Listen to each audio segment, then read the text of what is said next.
Thanks very much, Stephen. It now gives me great pleasure to introduce the Hon Matt Kean MP, New South Wales Minister for Energy and Environment. This is actually a portfolio that was first brought together by the Berejiklian government in March 2019.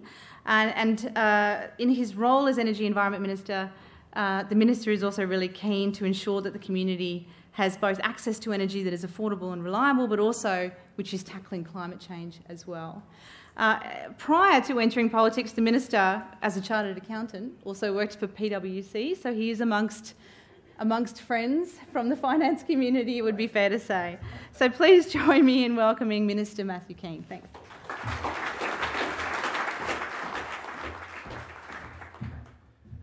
Well, thank you, Emma. Ladies and gentlemen, can I begin by acknowledging the traditional owners of the land on which we stand today, the Gadigal people of the Eora Nation, and pay my respects to any elders past and present in the room.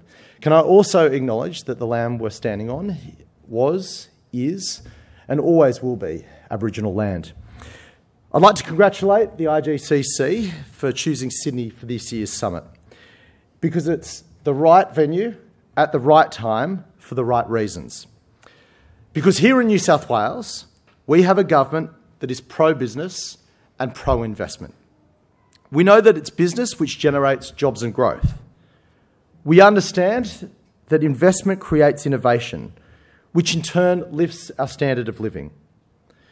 We also know that in order to generate those jobs and to create that innovation, business has to navigate risk.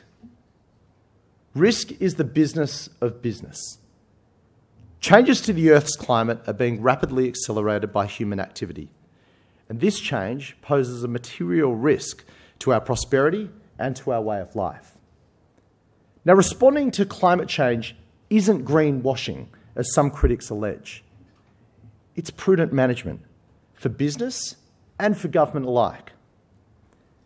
Now, New South Wales intends to lead the nation when it comes to dealing with the issue of climate change. We will do so decisively, but we will do so responsibly. We've embraced a pragmatic and principled approach to climate and energy policy, hence the combining of the two portfolios. Our approach is driven by evidence, not ideology. We've set an objective to achieve zero net emissions by 2050, and for our state to become more resilient to climate change. We're going to get a plan to make sure that we get there by 2050, and I'm going to need your help to do it.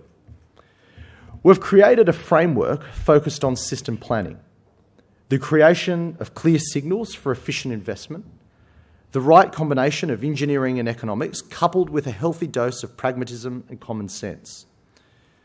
We've established the Climate Change Fund to allow us to take direct action to prepare for the impacts of climate change. We're investing in market-led energy efficiency measures because it's an effective way to reduce both cost and carbon emissions and contribute to our state's energy future security. Our energy grid is decarbonising, and we're taking steps to keep it secure, reliable and affordable at every step along the journey. Over the next 20 years, most remaining coal-fired power stations in this state will close. That's more than 40% of the national electricity market's electricity generation capacity. Now, right now, the energy industry is telling me that those power stations will be replaced with renewable energy firmed by a combination of gas and emerging storage technologies. Not because government's forcing that to happen, but because the economics are driving it. Now, the figures tell the story. As at September 2019, 102 projects totalling 19,850 megawatts of large-scale renewable energy projects are either approved or progressing through the planning process, which represents about $26.5 billion worth of investment to our state. By contrast, there are 1,410 megawatts of large-scale, non-renewable energy projects with planning approval, worth around $1.5 billion, and most of those are in the area of gas.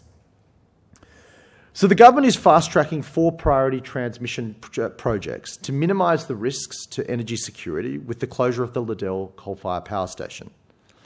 We will not, I want to make it very clear to this room though, we will not sacrifice energy security or affordability in this state.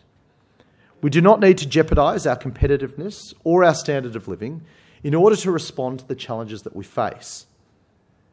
As understanding grows around the science around climate change, there is a global movement towards sustainable green capital and direct funding.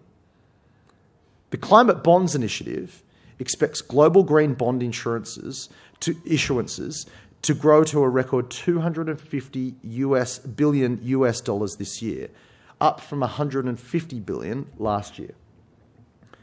Australian green bond issuances doubled between 2017 and 2018, including the $1.8 billion New South Wales Sustainability Bond issued in November 2018 by T Corp and vetted by Treasury and the Department of Planning, Industry and Environment. This was the biggest green bond in Australian history and will be put towards transport and water infrastructure that can reliably demonstrate climate mitigation or resilience outcomes. The next bond issuance is expected within a year. I believe that New South Wales can and should be a pioneer in industries that adapt to and capitalise on emerging technologies that seek to mitigate and manage the impact of climate change. We have the financial, environmental and scientific expertise, coupled with a government committed to rigorous and measurable outcomes, which together make our state a perfect fit for sustainable finance. Now, my department is currently examining a New South Wales green investment strategy to help support and grow the sector. While businesses and governments can and should plan to manage and mitigate the risks of climate change, we should also focus on identifying the opportunities that will come with it. We've got a responsibility to the people of New South Wales to make this transition as painless as possible and to seize every single opportunity that comes from the discoveries that it reveals. As this conference unpacks the latest and next generation of investor practice in climate risk management, know that you do so in a state that is committed to working with the private sector to tackle these issues head on. We're determined to show the world that the best way to transition to a low-carbon future that will secure the next generation of Australian prosperity and see us export our technologies and services to the rest of the world. So I hope each and every one of you in this room here today will come along and join us on this journey. And I wish you very well for a successful conference over the next day or two. Thank you very much for having me.